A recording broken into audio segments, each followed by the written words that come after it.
B pharmacy ವಿದ್ಯಾರ್ಥಿನಿ ಕೊಲೆ case ಸಂಬಂಧ ಒಂದಿಷ್ಟು ಮಾಹಿತಿಗಳೀಗ ಸಿಗ್ತಾ ಇದೆ. ಯಾಮಿನಿ ಪ್ರಿಯಾ ಸಾವಿಗೆ ಪೊಲೀಸರೇ ಕಾರಣವಾದ್ರ, ಹೆಂಗ್ ಕಾರಣ ಆದ್ರು, ಯಾಕೆ ಕಾರಣ ಆದ್ರು, ನ್ಯೂಸ್ 18 ನಲ್ಲಿ ಈ ಬಗ್ಗೆ ಬಿಗ್ ಎಕ್ಸ್ಕ್ಲೂಸಿವ್ ಸುದ್ದಿಯನ್ನ ನಾವು ತೋರಿಸ್ತಾ ಹೋಗ್ತೀವಿ. ಏಕಾಏಕಿ ಆತ ಬರ್ತಾನೆ, ಪ್ರಪೋಸ್ ಮಾಡ್ತಾನೆ, ಆಕೆ ರಿಜೆಕ್ಟ್ ಮಾಡಿದ್ಲು ಅಂತ ಆಕೆಯನ್ನ ಹತ್ಯೆ ಮಾಡಿರೋದಲ್ಲ, ಸಾಯಿಸಿರೋದಲ್ಲ.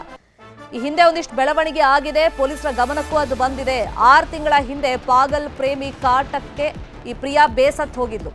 ಶ್ರೀರಾಂಪುರ ಪೊಲೀಸರಿಗೆ ವಿಘ್ನೇಶ್ ವಿರುದ್ಧ ಕಂಪ್ಲೇಂಟ್ ಅನ್ನು ಕೂಡ ನೀಡಲಾಗಿತ್ತು.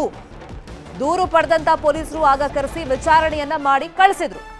ವಿಘ್ನೇಶ್ನ ಬ್ಯಾಕ್ಗ್ರೌಂಡ್ ಚೆಕ್ ಮಾಡಲಿಲ್ಲ. ಪೊಲೀಸರು ಪೂರ್ವಾಪರ ವಿಚಾರಿಸಿದ್ರೆ ಆತನ ಕ್ರೈಮ್ಗಳು ಆಗ್ಲೇ ಗೊತ್ತಾಗ್ತಾ ಇತ್ತ ಪೊಲೀಸರಿಗೆ. ಇಂಥದ್ದೊಂದು ಹತ್ಯೆ ನಡೀತಿರ್ಲಿಲ್ವಾ, ಕ್ರೈಮ್ ಆಗ್ತಿರ್ಲಿಲ್ವಾ? ಹಾಗಾದ್ರೆ ವಿಘ್ನೇಶ್ ಹಿಂದಿದೆ ಸಾಕಷ್ಟು ಕ್ರಿಮಿನಲ್ ಬ್ಯಾಕ್ಗ್ರೌಂಡ್ ಅನ್ನೋ ಮಾಹಿತಿ ನ್ಯೂಸ್ 18ಗೆ ಲಭ್ಯವಾಗಿದೆ. ಯಾವಾಗ ಯಾಮಿನಿ ಪ್ರಿಯಾ ಕೊಲೆ ಆಗುತ್ತೆ, ಅದಾದ್ಮೇಲೆ ವಿಘ್ನೇಶ್ ಕೇಸ್ಗಳು ಒಂದೊಂದಾಗೆ ಬಯಲಿಗೆ ಬರ್ತಾ ಇದೆ. ಪೊಲೀಸರ ಹೆಸರಲ್ಲೇ ಈತ ಸುಲಿಗೆಯನ್ನ ಮಾಡ್ತಾ ಇದ್ನಂತೆ. ಎಂತ ಖತರ್ನಾಕ್ ನೋಡಿ. ಇನ್ನು ಹಿಂದೆ ಬಿಬಿಎಂಪಿ ಏನಿತ್ತು, ಬಿಬಿಎಂಪಿ ಮಾರ್ಷಲ್ಗಳ ಬಳಿನೂ ಕೂಡ ಈತ ಸುಲಿಗೆಯನ್ನ ಮಾಡಿದ್ದ ಅನ್ನೋದು ಗೊತ್ತಾಗಿದೆ. 2022ರಲ್ಲಿ ವಿಘ್ನೇಶ್ ವಿರುದ್ಧ ಸುಲಿಗೆ ಕೇಸ್ ಕೂಡ ದಾಖಲಾಗಿದೆ. ವಿಘ್ನೇಶ್ ಪೂರ್ವಾಪರ ವಿಚಾರಿಸಿ ಜೈಲಿಗೆ ಕಳಿಸಿದ್ರೆ ಇವತ್ತು ಯಾಮಿನಿ ಪ್ರಿಯಾ ಬದುಕಿರ್ತಿದ್ಲು ಅಂತ ಕಾಣಿಸುತ್ತೆ. ವಿದ್ಯಾರ್ಥಿನಿ ಯಾಮಿನಿ ಪ್ರಿಯಾ ಜೀವ ಉಳಿದು ಬಿಡ್ತಿತ್ತ. ಪೊಲೀಸರ ಆ ಒಂದು ಇನ್ವೆಸ್ಟಿಗೇಷನ್ ಆಕೆಯ ಪ್ರಾಣವನ್ನ ಉಳಿಸುವಂತ ಚಾನ್ಸಸ್ ಇತ್ತು. ಈಗ ಪೊಲೀಸರು ನಿರ್ಲಕ್ಷ್ಯ ಮಾಡಿದ್ರಿಂದಲೇ ಆಕೆಯ ಕೊಲೆ ಆಯಿತು ಅಂತ ಒಂದು ಆರೋಪನೂ ಕೇಳಿ ಬರ್ತಾ ಇದೆ. ಮನಸೋ ಇಚ್ಛೆ ಕತ್ತನ್ನ ಕೊಯ್ದು ಎಸ್ಕೇಪ್ ಆಗಿದ್ದಾನೆ ವಿಘ್ನೇಶ್. ಆತನಿಗೋಸ್ಕರ ಈಗ ತೀವ್ರ ರೀತಿಯಲ್ಲಿ ಹುಡುಕಾಟವನ್ನ ನಡೆಸಲಾಗ್ತಾ ಇದೆ.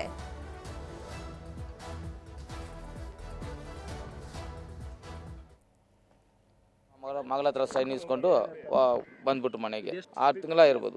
ಎದುರು ಮನೇನೆ ಅವನು. ಅವ್ ಏನ್ ಮಾಡ್ತಾನೆ ಯಾರು ಗೊತ್ತಿಲ್ಲ. ತಿರ್ಗಾ ಅದರಿಂದ ನಮ್ಮ ಮಗಳು ಟ್ಯಾಕ್ಸ್ ಓದ್ ಬಂದ್ರಿಂದ ಅವ್ನಿಗೆ ನಾನು ಕೇಳ್ತಾ ಇದ್ದೆ ಅವಾಗ, ನಮ್ಮ ಬರ್ತಾನೆ ಹಿಂದಿಗೆ ಬರ್ತಾನೆ, ಅದೆಲ್ಲ ಯಾವ್ದನ್ನ ಇಲ್ಲ ಹೇಳಿದ್ರು. ಅವ್ನು ಹುಡುಗ ಸೇರಿ ಕ್ಯಾರೆಟ್ ಸರಿ ಇಲ್ಲ ಅಂತ, ಅದಕ್ಕೆ ಬೇರೆನಿಲ್ಲ. ನಮ್ಮ ಮಗಳು ಗೊತ್ತು, ನಮ್ಗೇನು ಗೊತ್ತು. ಅವನು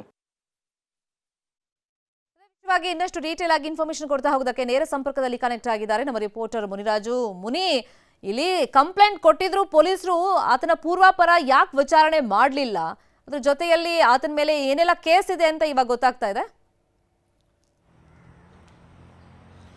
ಶರ್ಮಿತಾ, ಈಗಾಗಲೇ ಈ ಒಂದು ಪ್ರಕರಣಕ್ಕೆ ಸಂಬಂಧಪಟ್ಟಂತೆ ಮಲ್ಲೇಶ್ವರಂ ಪೊಲೀಸರು ಕೂಡ ಕೇಸನ್ನು ರಿಜಿಸ್ಟರ್ ಮಾಡಿಕೊಂಡು ತನಿಖೆಯನ್ನು ಕೂಡ ಮಾಡ್ತಾ ಇದ್ದಾರೆ. ಈ ಮೊದಲು ಕೂಡ ಆ ಯುವತಿಗೆ ಪಾಗಲ್ ಪ್ರೇಮಿ ಏನಿದ್ದಾನೆ ವಿಘ್ನೇಶ್ ಈತ ಒಂದು ಕಿರುಕುಳ ಕೂಡ ಕೊಟ್ಟಿದ್ದ ಅಂತೇಳಿ ಈಗ ಒಂದು ಮಾಹಿತಿ ಸಿಕ್ಕಿರೋದು. ಅದಕ್ಕೆ ಸಂಬಂಧಪಟ್ಟಂತೆ ಆ ಒಂದು ಸಂದರ್ಭದಲ್ಲಿ ಆತನನ್ನ ಪೊಲೀಸ್ ಠಾಣೆಗೆ ಕರೆಸ್ತಾರೆ. ನಂತರ ವಿಚಾರಣೆ ಮಾಡಿ ಒಂದು ಸ್ವಲ್ಪ ಎಚ್ಚರಿಕೆಯನ್ನು ಕೊಡ್ತಾರೆ. ಆದರೆ ಆತನ ಏನು ಪೂರ್ವಾಪರ ಅಂದರೆ ಕೇಸ್ ಹಿಸ್ಟರಿ ಏನಿದೆ ಅದನ್ನ ಸ್ವಲ್ಪ ಪರಿಶೀಲನೆ ಮಾಡಿದ್ರೆ ಈ ಒಂದು ದುರ್ಘಟನೆ ತಡಿಬಹುದಾಗಿತ್ತು ಅನ್ನೋ ಒಂದು ವಿಚಾರ ಕೂಡ ಈಗ ಬೆಳಕಿಗೆ ಬರ್ತಾ ಇರೋದು. ಯಾಕಂದ್ರೆ ಈ ಮೊದಲು ಆಕೆಗೆ ಕಿರುಕುಳ ಕೊಟ್ಟ ಸಂದರ್ಭದಲ್ಲಿ ಪೊಲೀಸರು ಕರೆಸಿ ಒಂದು ವಾರ್ನಿಂಗ್ ಕೊಟ್ಟು ಒಂದು ಮುಚ್ಚಳಿಕೆಯನ್ನು ಅಷ್ಟೇ ಬರ್ಸ್ಕೊಂಡು ಕಳಿಸಿರ್ತಾರೆ. ಆದ್ರೆ ಆತನ ಹಿಂದೆ ಒಂದು ಕ್ರಿಮಿನಲ್ ಹಿಸ್ಟ್ರಿ ಕೂಡ ಇರೋದು ಕೂಡ ಈಗ ಬೆಳಕಿಗೆ ಬಂದಿದೆ. ಆತ ಒಬ್ಬ ಸುಲಿಗೆಕೋರ ಅಂತೇಳಿ ಕೂಡ ಈಗ ಒಂದು ಕೇಸ್ ಕೂಡ ದಾಖಲಾಗಿರುತ್ತದೆ. ಈಗ ಹೊರಗಡೆ ಬರ್ತಾ ಇರೋದು ಅದು ಪೊಲೀಸರ ಸೋಗಿನಲ್ಲಿ ಆತ ಒಂದು ಸಾರ್ವಜನಿಕರನ್ನ ಸುಲಿಗೆ ಮಾಡಿ ಒಂದು ಹಣಕ್ಕೂ ಕೂಡ ವಸೂಲಿ ಮುಂದಾಗಿರ್ತಾನೆ. ಅದು ಬಿಬಿಎಂಪಿ ಮಾರ್ಷಲ್ಗಳ ಬಳಿ ಕೂಡ ಒಂದು ಹಣವನ್ನು ವಸೂಲಿ ಮಾಡ್ತಾ ಇದ್ದ ಅನ್ನೋ ಒಂದು ವಿಚಾರ ಕೂಡ ಈಗ ಬೆಳಕಿಗೆ ಬರ್ತಾ ಇರೋದ್ರಿಂದ ಪೊಲೀಸರು ಆ ಒಂದು ಸಂದರ್ಭದಲ್ಲಿ ಆತನ ಕೇಸ್ ಹಿಸ್ಟ್ರಿಯನ್ನು ಪರಿಶೀಲನೆ ಮಾಡಿ ಸೂಕ್ತ ಕ್ರಮ ಕೈಗೊಂಡಿದ್ರೆ ಈ ಒಂದು ಕೊಲೆ ತಡಿಬಹುದಾಗಿತ್ತು ಅನ್ನೋ ಒಂದು ವಿಚಾರ ಈಗ ಗೊತ್ತಾಗ್ತಾ ಇರೋದು. ಸದ್ಯ ಈಗಾಗಲೇ ಈತನನ್ನ ಪತ್ತೆ ಮಾಡುವಂತ ಸಲುವಾಗಿ ಪೊಲೀಸರು 2 ವಿಶೇಷ ತಂಡಗಳನ್ನು ಕೂಡ ರಚನೆ ಮಾಡಿ ಒಂದು ಆತನ ಬಲೆಗೆ ಒಂದು ಬಂಧನಕ್ಕೆ ಒಂದು ಬಲೆಯನ್ನು ಕೂಡ ಬೀಸಿದ್ದಾರೆ.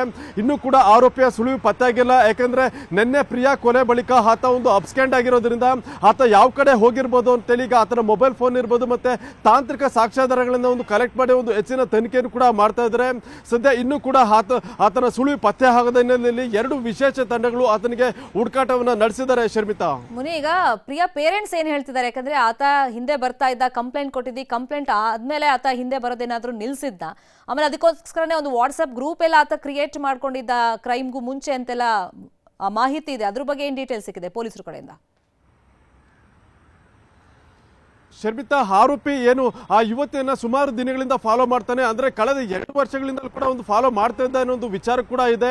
ಯಾಕಂದ್ರೆ ಪ್ರೀತಿ ಮಾಡ್ತೀನಿ ಅಂತೇಳಿ ಆ ಯುವತಿ ಹಿಂದೆ ಸುತ್ತಾ ಇದ್ದಂತ ಸಂದರ್ಭದಲ್ಲಿ ಆತ ಒಂದು ವಾಟ್ಸ್ಆಪ್ ಗ್ರೂಪ್ ಅನ್ನು ಕೂಡ ಕ್ರಿಯೇಟ್ ಮಾಡಿಕೊಂಡು ಅದರಲ್ಲಿ ಆಕೆ ಒಂದು ಚಲನವಲನ ಮತ್ತೆ ಆಕೆ ಯಾವಾಗ ಬಸ್ಗೆ ಹೋಗ್ತಾಳೆ ಮತ್ತೆ ಯಾವಾಗ ಕಾಲೇಜಿಂದ ವಾಪಸ್ ಮನೆ ಕಡೆ ಬರ್ತಾಳೆ ಅನ್ನೋದ್ರ ಬಗ್ಗೆ ಸಂಪೂರ್ಣವಾದ ಒಂದು ಮಾಹಿತಿಯನ್ನು ಕೂಡ ಕಲೆಕ್ಟ್ ಮಾಡೋದಕ್ಕೆ ಮುಂದಾಗಿರ್ತಾನೆ. ಇದಕ್ಕೆ ಸಂಬಂಧಪಟ್ಟಂತೆ ಕೆಲವು ಇಮೇಜಸ್ ಅನ್ನು ಕೂಡ ಈಗ ಪೊಲೀಸರು ಕಲೆಕ್ಟ್ ಮಾಡಿರೋದು. ಅಂದ್ರೆ ಈ ಒಂದು ಕೊಲೆ ನಡೆದ ಬಳಿಕ ಪೊಲೀಸರು ಆತನ ಸುತ್ತ ಸುತ್ತಮುತ್ತ ಇರುವಂತಹ ಫ್ರೆಂಡ್ ಸರ್ಕಲ್ ಏನಿದೆ ಅವರನ್ನ ಪತ್ತೆ ಮಾಡಿ ಆ ಒಂದು ಗ್ರೂಪ್ ಅನ್ನು ಕೂಡ ಈಗಾಗಲೇ ಪತ್ತೆ ಮಾಡಿದರೆ ಅದರಲ್ಲಿ ಆತ ಒಂದು ಏನು ಮಿಷನ್ ಯಾಮಿನಿ ಪ್ರಿಯಾ ಅನ್ನೋ ಒಂದು ಹೆಸರಿನಲ್ಲಿ ಒಂದು ವಾಟ್ಸ್ಆಪ್ ಗ್ರೂಪ್ ಅನ್ನು ಕೂಡ ಕ್ರಿಯೇಟ್ ಮಾಡ್ಕೊಂಡಿದ್ದಾರೆ.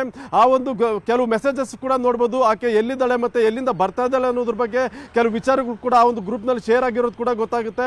ನಂತರ ಆಕೆ ಕಾಲೇಜಿಂದ ವಾಪಸ್ ಬರಬೇಕಾದ್ರೆ ಒಂದು ಮಾಹಿತಿಯನ್ನ ಪಡ್ಕೊಂಡು ನಂತರ ಏನು ಆಕೆ ಶ್ರೀರಾಮ್ಪುರ ಬಸ್ ನಿಲ್ದಾಣ ಏನಿದೆ ಆ ಒಂದು ಬಸ್ ನಿಲ್ದಾಣದಲ್ಲಿ ಬಸ್ ಅನ್ನು ಹಿಡಿದು ನಡ್ಕೊಂಡು ಮನೆಗೆ ಹೋಗ್ಬೇಕಾದ್ರೆ ಆಕೆ ಮೇಲೆ ಒಂದು ಅಟ್ಯಾಕ್ ಅನ್ನು ಮಾಡಿ ಒಂದು ಕೊಲೆ ಕೂಡ ಮಾಡಿರೋದು ಸದ್ಯ ಈಗಾಗಲೇ ಆ ಒಂದು ಗ್ರೂಪ್ ನ ಒಂದು ಮಾಹಿತಿಗಳನ್ನು ಕೂಡ ಕಲೆಕ್ಟ್ ಮಾಡಿದ್ದಾರೆ. ಮತ್ತೆ ಆತನ ಸುತ್ತಮುತ್ತ ಇರುವಂತಹ ಫ್ರೆಂಡ್ ಸರ್ಕಲ್ ಏನಿದೆ ಅವರನ್ನು ಕೂಡ ಪತ್ತೆ ಮಾಡಿ ಒಂದು ವಿಚಾರಣೆ ಮಾಡುವಂತ ಕೆಲಸವನ್ನು ಕೂಡ ಮಾಡ್ತಾ ಇದ್ದಾರೆ. ಇನ್ನ ಉಳಿದಂತೆ ಈ ಒಂದು ಪ್ರಕರಣಕ್ಕೆ ಸಂಬಂಧಪಟ್ಟಂತೆ ಏನು ಈಗಾಗಲೇ ಏನು ಪೋಷಕರು ಏನಿದ್ರೆ ಅವರು ಕೂಡ ಇದ್ರ ಬಗ್ಗೆ ಒಂದು ದೂರನ್ನು ಕೂಡ ಪೊಲೀಸ್ ಠಾಣೆಗೆ ಕೊಟ್ಟಿದ್ದು ಏನು ಯುವತಿಯ ತಂದೆ ಗೋಪಾಲ್ ಈಗ ಒಂದು FIR ಕೂಡ ದಾಖಲು ಮಾಡಿದರೆ ಆರೋಪಿ ಏನು ವಿಘ್ನೇಶ್ ಏನಿದ್ದಾನೆ ಈತನೇ ಒಂದು ಕೊಲೆಯನ್ನು ಮಾಡಿದ್ದಾನೆ ಅನ್ನೋ ಒಂದು ಏನು ನೇರವಾಗಿ ಒಂದು ಆರೋಪವನ್ನು ಮಾಡಿ ಒಂದು ದೂರನ್ನು ಕೂಡ ದಾಖಲು ಮಾಡಿರೋದು. ಶರ್ಮಿತಾ, ಫಾಲೋ ಅಪ್ ಮಾಡೋ ಸುದ್ದಿನ ಥ್ಯಾಂಕ್ ಯು ಸೋ ಮಚ್ ಮುನಿ, ಈ ಕ್ಷಣದ ಮಾಹಿತಿಯನ್ನು ಕೊಟ್ಟಿದ್ದಕ್ಕೆ.